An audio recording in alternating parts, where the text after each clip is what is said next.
tous, bienvenue sur la Web TV Canal Delta 7. Aujourd'hui, je suis en présence de Cécile Thuil.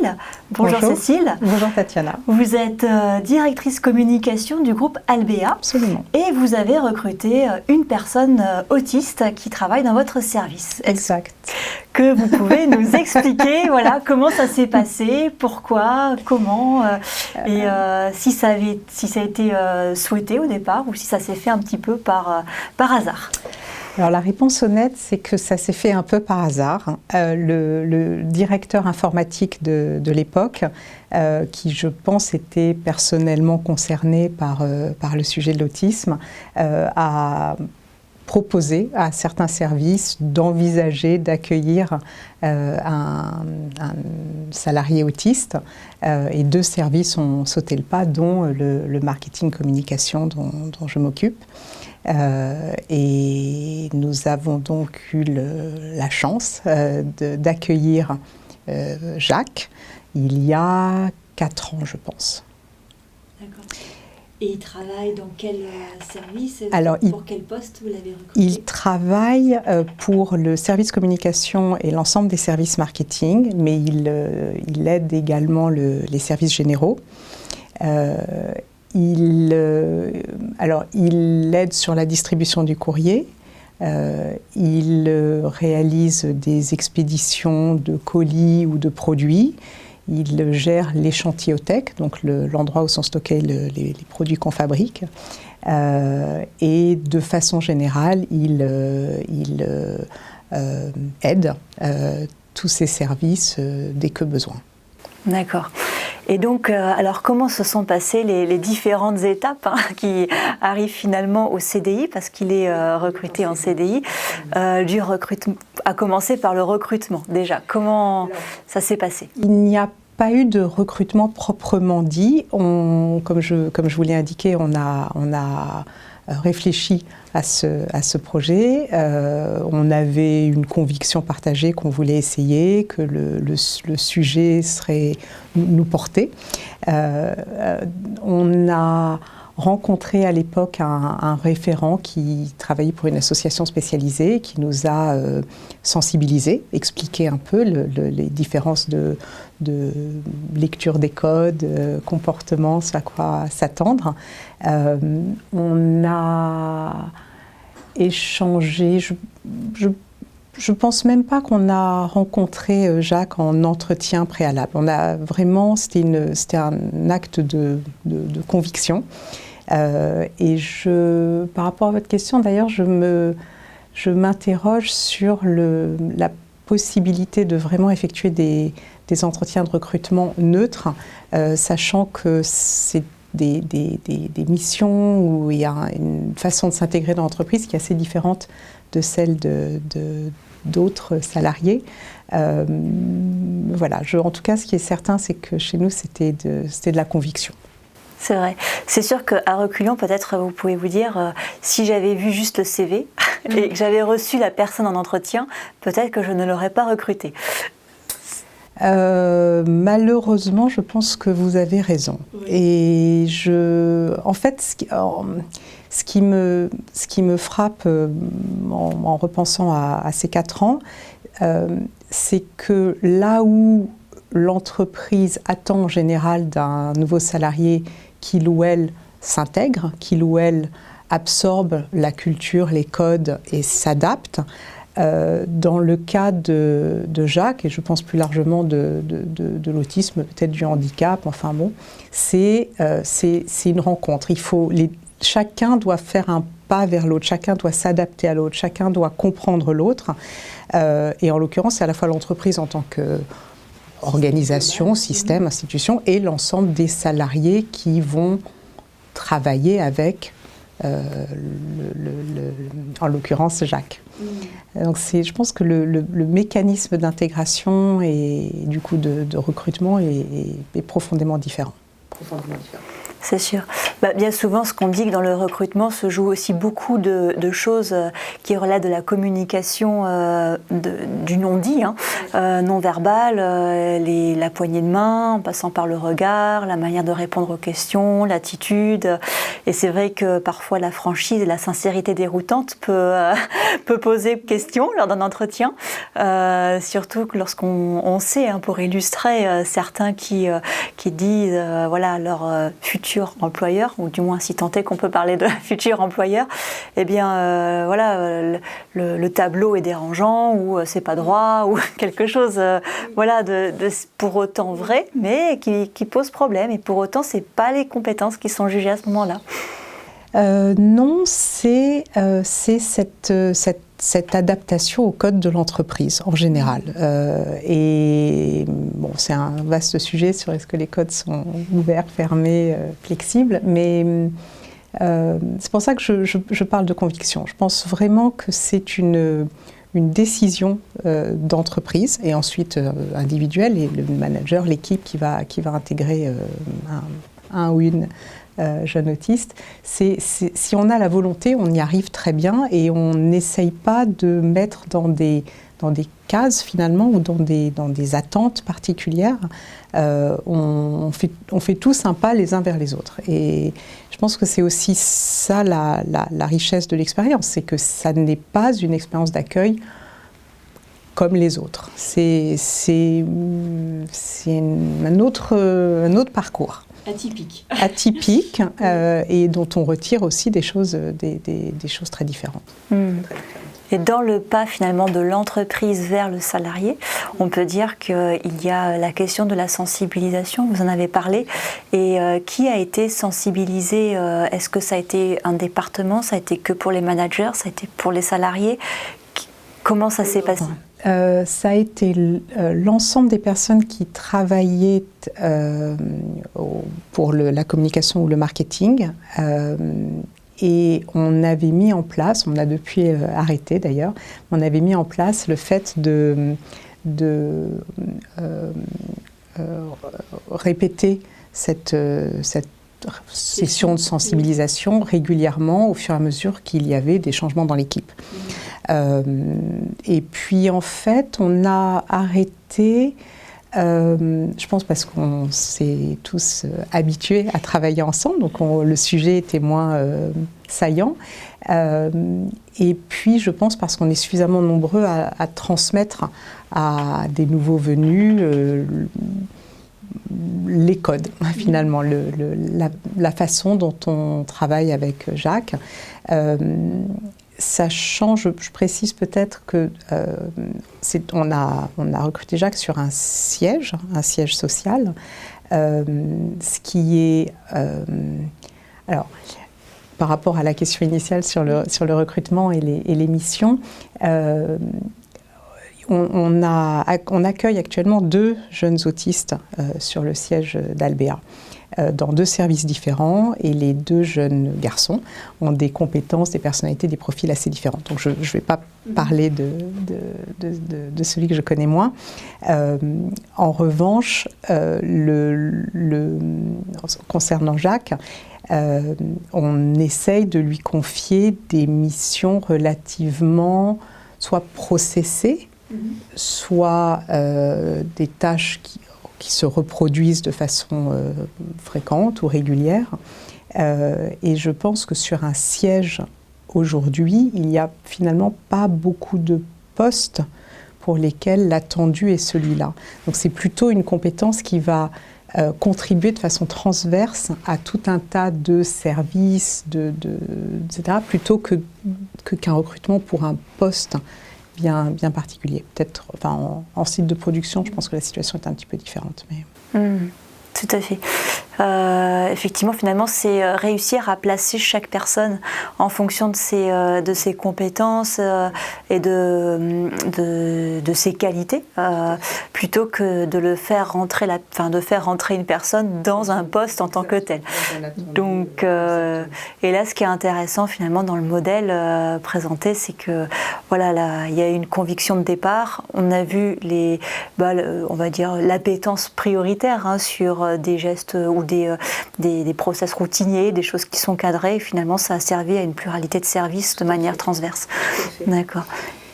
Je reviens sur votre question de l'accueil, du recrutement, parce qu'effectivement on a rencontré ce référent avant d'accueillir Jacques.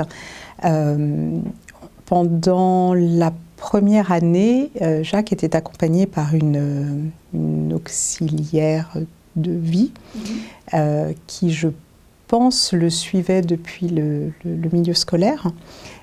Et qui avait essentiellement comme mission d'intégrer Jacques dans l'entreprise, j'ai envie de dire de façon psychologique, donc en travaillant beaucoup avec lui et évidemment en nous aidant notamment sur la rédaction de consignes ou des choses comme ça. Et après un an, on a basculé sur un autre type d'accompagnement, un coach qui était positionné plutôt sur une intégration réciproque ou en intégration dans l'entreprise et moins sur la psychologie et plus sur le... Exactement. Donc ça, c'était encore une autre période. Et depuis maintenant 2 ans, on est encore sur un autre dispositif avec une association qui s'appelle RS, qui propose à la fois des ateliers individuels et collectifs à de jeunes autistes et dont une référente vient 1 ou 2 fois par mois et plus si besoin pour passer du temps en trait d'union entre Jacques et les services. Donc on a quand même un dispositif d'accompagnement qui certes a changé, mais qui dure depuis le premier jour. D'accord. Et donc ça, effectivement, qui dit autisme dit souvent accompagnement, quel qu'il soit, de manière intensive ou pas intensive, en fonction de l'autonomie de la personne. Mais c'est vrai que l'autisme requiert à un moment donné cet accompagnement. Il y en a qui se font au démarrage pour faire en sorte que l'intégration soit clairement posée, qu'il y ait la sensibilisation, qu'il y ait l'adaptation au poste, le cas échéant, à l'environnement de travail, aux consignes managériales aussi. Mais c'est vrai qu'après, le coach, il a vocation à disparaître et à se mettre en pointillé et à intervenir que s'il y a des mouvements et des choses qui diffèrent.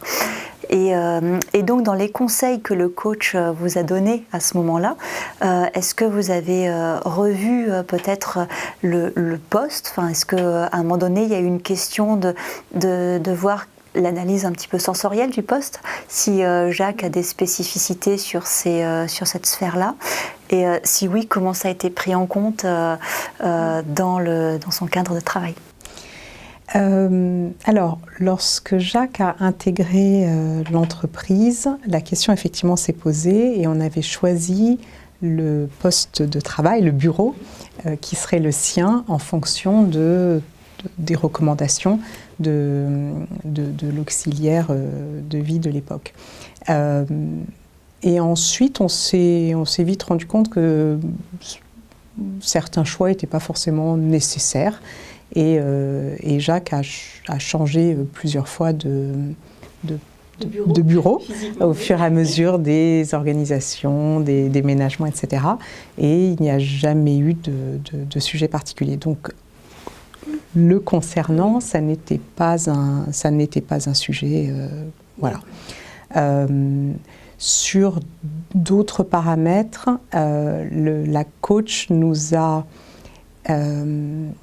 Je pense que la coach intégration travail a été très efficace pour nous faire un pas de plus l'un vers l'autre, c'est-à-dire un peu moins considérer que Jacques méritait un traitement un peu particulier, plus pour l'intégrer de façon plus fluide, plus naturelle dans les équipes et dans le processus, dans l'organisation en général.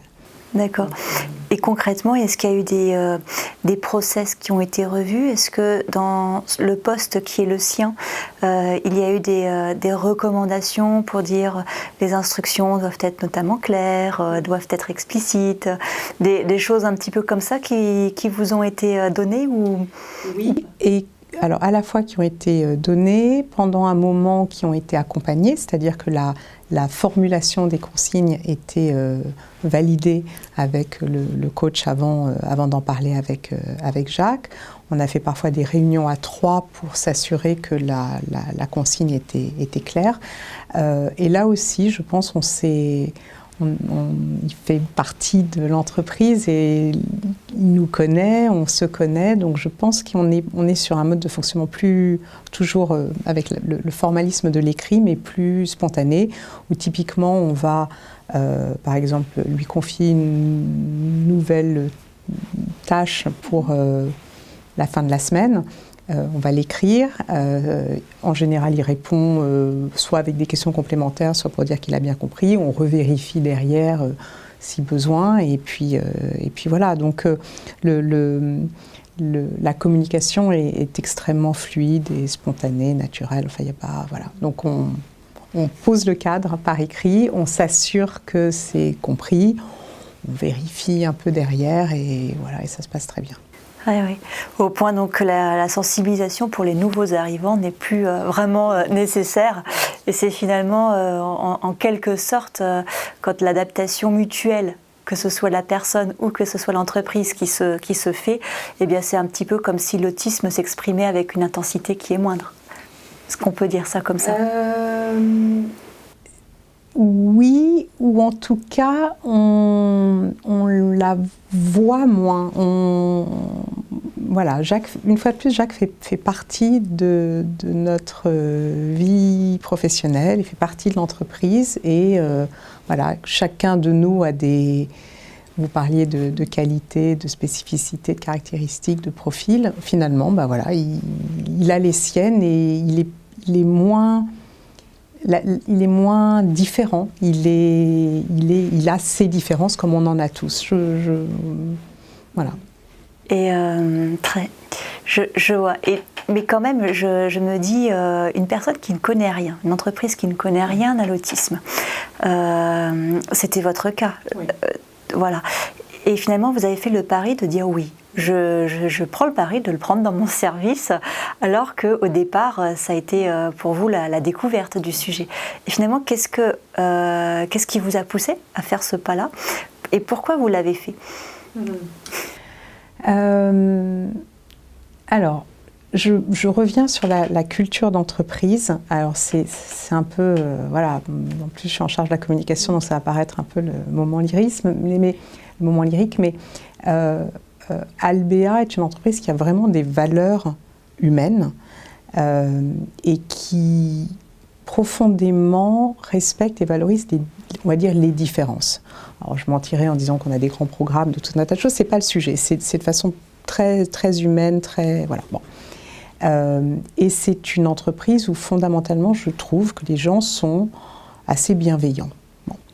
Donc ça, c'était le couplet Albert est formidable, mais quand même. Et donc, la décision de s'engager dans cette aventure, honnêtement, il n'y a pas eu beaucoup de discussions, de difficultés, de réflexions, etc. Je pense que c'est aussi parce qu'on n'avait aucune idée de ce dans quoi on s'engageait, très sincèrement.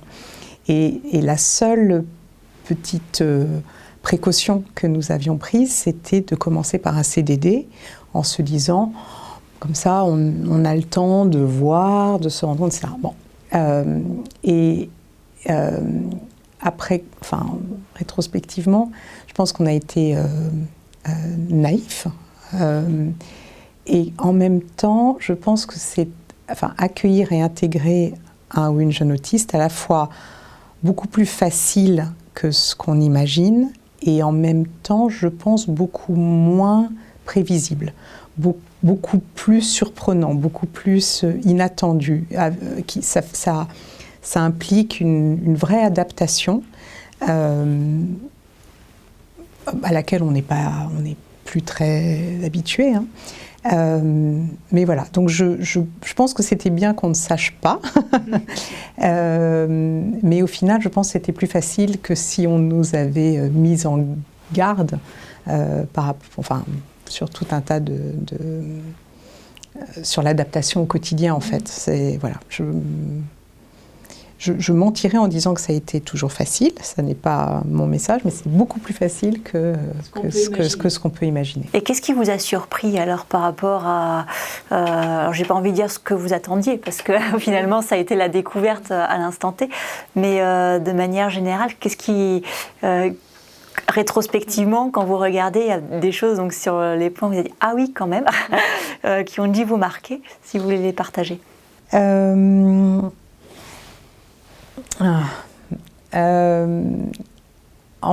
reviens sur un mot que j'ai beaucoup utilisé, de conviction. Je pense que c'est une conviction au départ, et c'est ensuite un engagement qu'on prend envers en l'occurrence, un jeune homme. Bon. Et quelque part, on se dit qu'on n'a pas le choix. On veut et on doit et on va réussir. Donc, voilà, ce qui donne des clés on permet de trouver des solutions beaucoup plus facilement que quand on se dit qu'il y a toujours un plan B ou qu'on peut revenir en arrière, etc. Donc non. Donc c'est une première chose. C'est vraiment un moteur pendant toute la période d'intégration. Voilà, d'intégration. Ça reste une satisfaction, une ambition, un engagement humain. C'est-à-dire que c'est porté par des gens, à la fois individuellement et collectivement.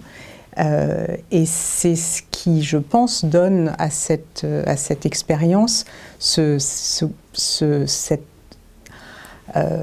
très enrichissant, à la fois individuellement et collectivement, comme aucune embauche ne peut l'être. Il y a quelque chose en plus. Il y a une fierté d'avoir fait des choses que beaucoup d'entreprises disent qu'elles font, mais n'appliquent pas, ou dans lesquelles les salariés eux-mêmes ne s'impliquent pas aussi personnellement que ça. Après, c'est quand même une adaptation permanente, c'est-à-dire que on s'habitue à s'adapter, mais il faut toujours s'adapter. Rien n'est jamais tout naturel, tout fluide, tout simple. Il faut toujours prendre en compte le fait que la compréhension des codes, les comportements, etc., soient différents. Bon. Donc, je fais une réponse très générale. Après, j'ai plein d'exemples. Bon.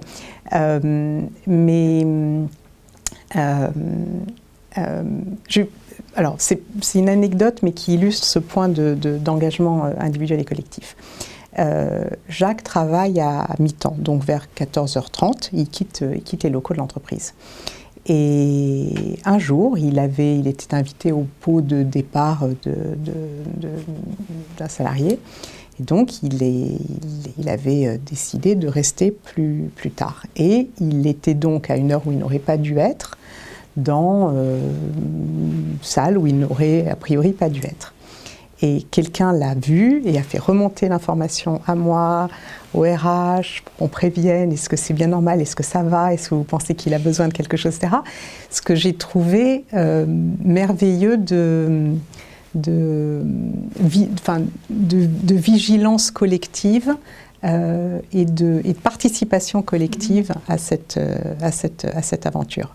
Donc voilà, ça illustre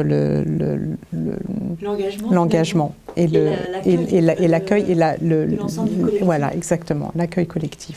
C'est sûr. Et est-ce que le collectif, autant que le manager, est amené à s'adapter ? Alors, une vigilance, oui. Après, les rapports, finalement, sont différents. Il n'y a pas le lien hiérarchique, il n'y a pas les attendus en termes de réalisation de mission. Mais pour autant, ils sont quand même impliqués dans la vie de l'entreprise. Et à ce titre, ils peuvent très bien créer un climat, on va dire, accueillant, ou un climat, au contraire, délétère pour la personne. comment vous voyez l'engagement et qu'est-ce qui est nécessaire en fait pour que derrière, eh bien, la personne autiste se sente le plus intégrée ou inclus, si c'est le terme aujourd'hui, on parle beaucoup d'inclusion.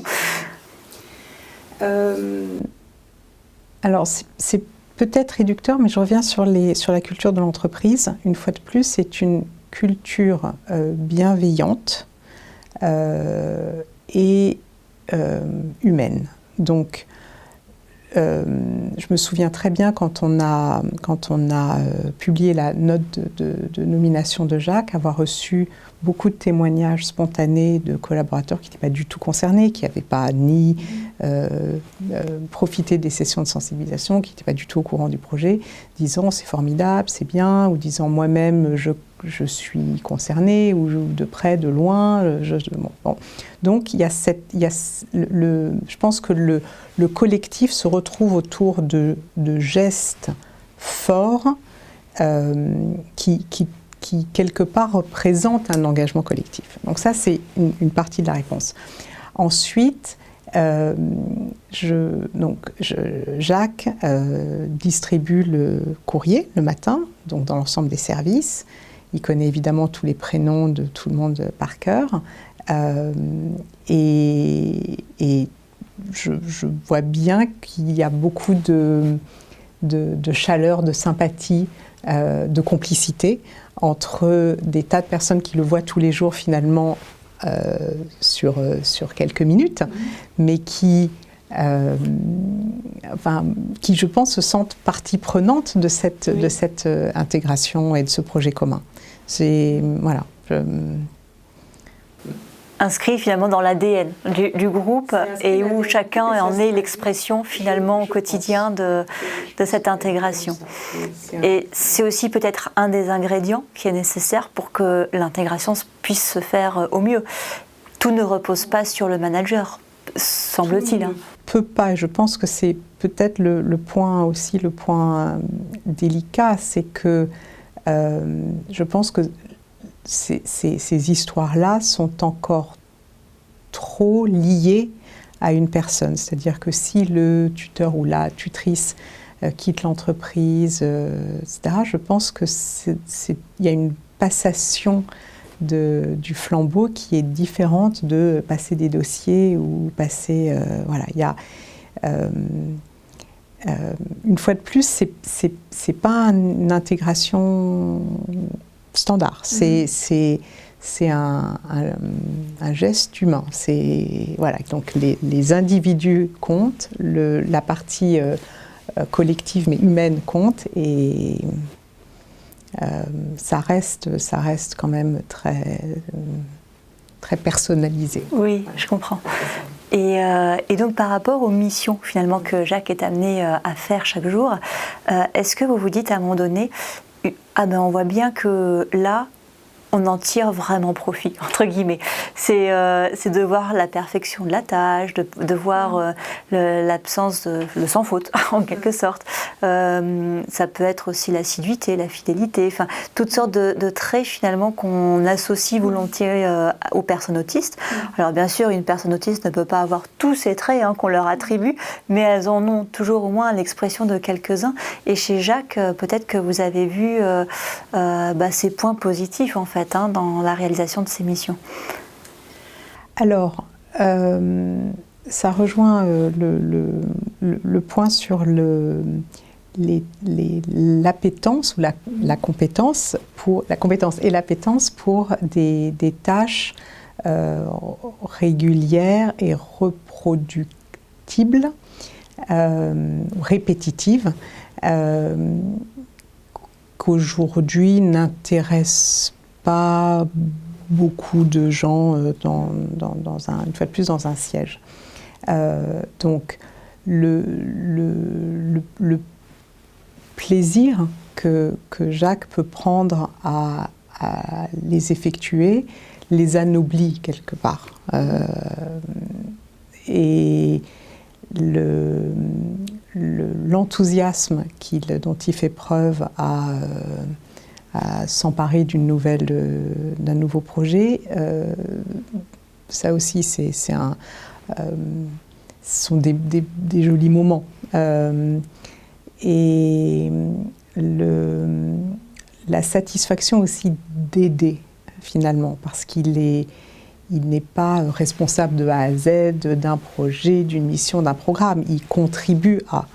Et ce plaisir qu'il a à contribuer, à aider, à rendre service, change aussi c'est tout en subtilité, mais ça change la nature et la nature de la tâche et l'expression du besoin aussi.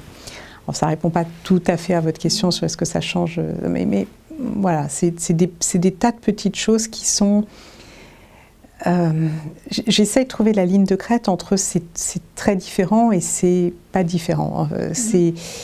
C'est un peu des deux, c'est-à-dire qu'une fois de plus, chaque interaction est un petit peu différente de celle qu'on a l'habitude d'avoir avec des salariés, mais rien n'est difficile, déroutant.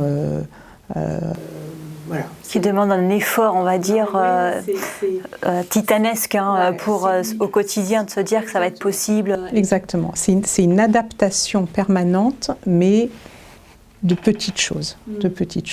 C'est ça.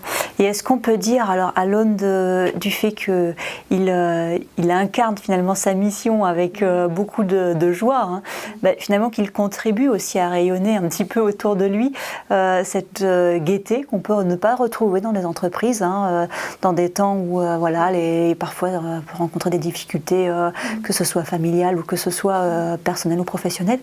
Et finalement, souvent d'ailleurs ce que l'on dit des personnes autistes, et vous me confirmerez si c'est le cas de Jacques, mais que ce sont des éléments qui, intégrés dans un service, pacifient le service, permet de désamorcer aussi certains conflits, ça permet de relativiser certaines choses, et le fait d'avoir une personne autiste dans son collectif, eh bien voilà, l'entreprise entière s'en sort grandie. C'est un peu ce qu'on peut l'entendre, c'est des témoignages de d'autres entreprises. Je ne sais pas si de votre côté on peut également le dire pour Jacques. Que l'entreprise se sente grandie, oui, et tous ces salariés, que cela transforme les interactions et l'état d'esprit d'un service, oui. Que cela fait prendre du recul, sans aucun doute. Je pense qu'on a une forme de responsabilité. On se sent responsable de quelqu'un, d'un projet, du fait que ça se passe bien. Donc voilà, je pense que c'est aussi ce qui crée, ce qui suscite chez chacun de nous à titre individuel, qui rayonne dans le collectif. Après, voilà, une fois de plus, je pense que pour moi, la grande leçon, c'est que c'est possible. C'est relativement facile et c'est très, très enrichissant.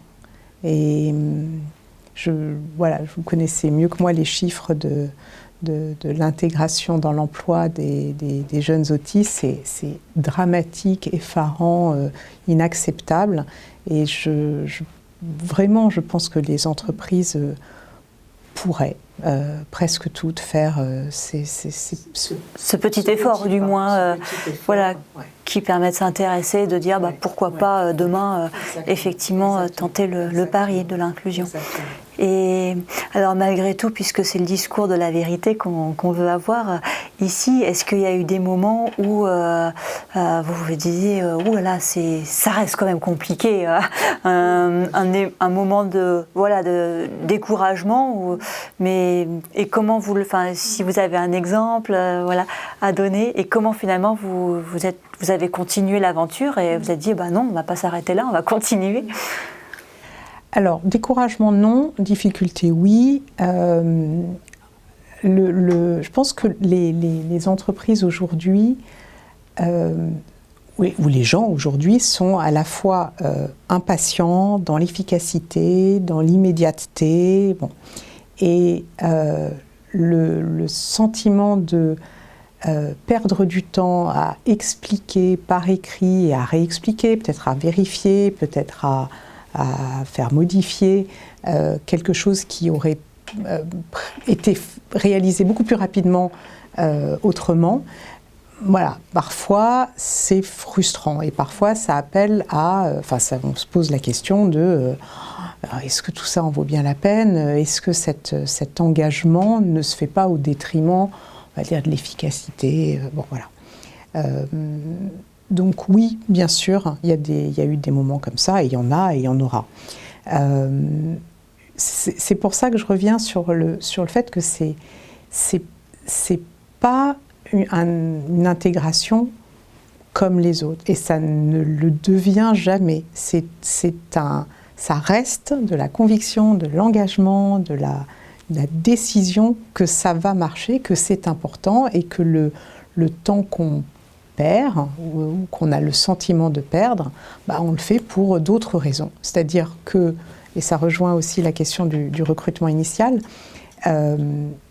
je pense personnellement, je pense que c'est une décision, et puis on s'y tient. C'est pas une comparaison entre est-ce que Jacques distribue mieux le courrier que quelqu'un d'autre. Ça peut pas être comparé en ces termes-là.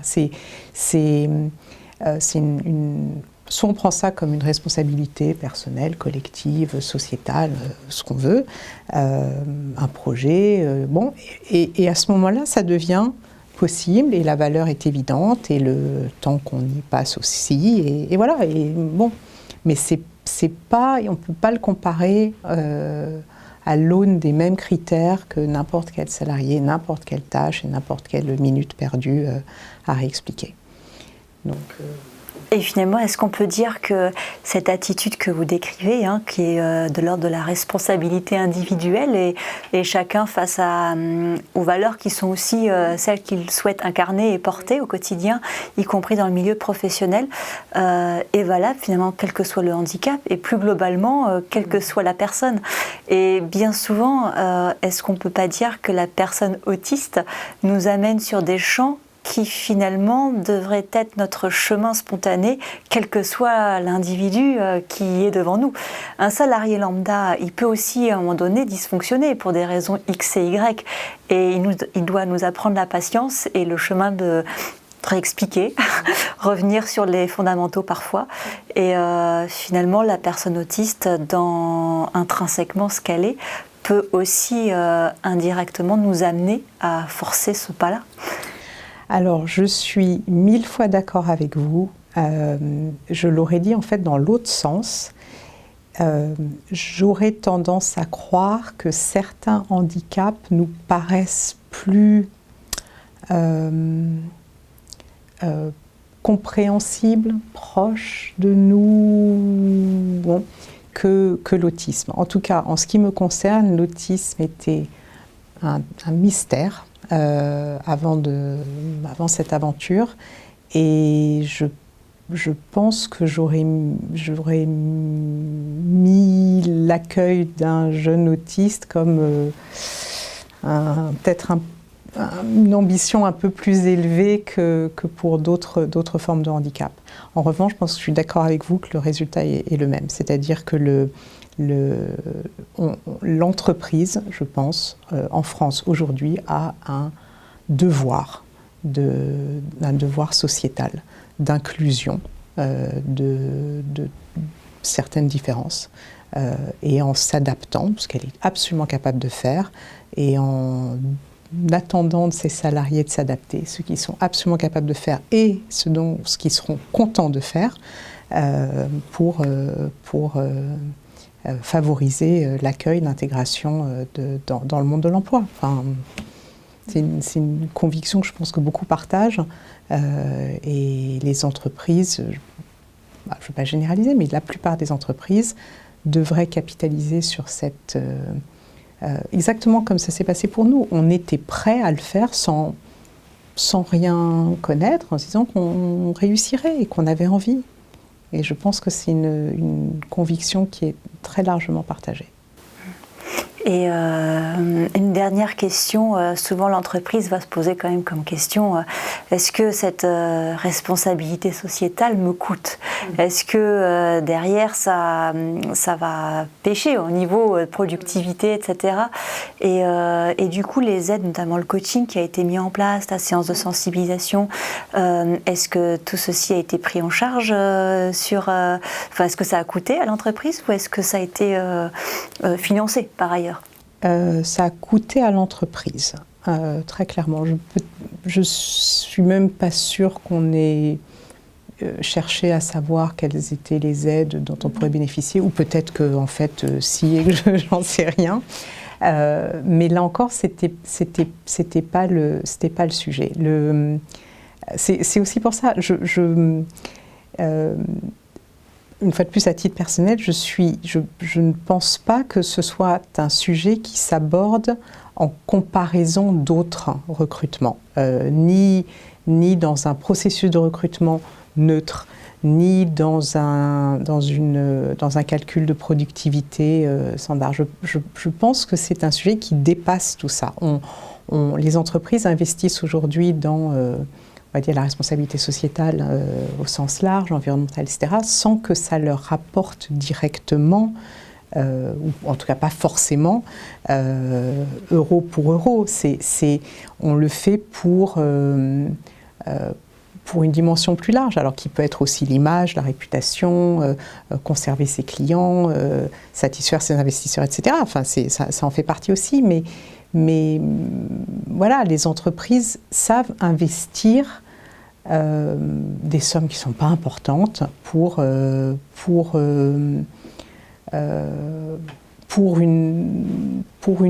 autre ambition, pour un autre type de projet, et fédérer les équipes, et prouver que ce qu'elles disent, elles le font, etc. etc. Donc oui, il y a un coût, oui, voilà, mais c'est une autre aventure, c'est un autre projet, c'est un autre engagement, vraiment. Et de la même façon, alors là encore, je parle à titre personnel, mais je ne pense pas, alors c'est un peu que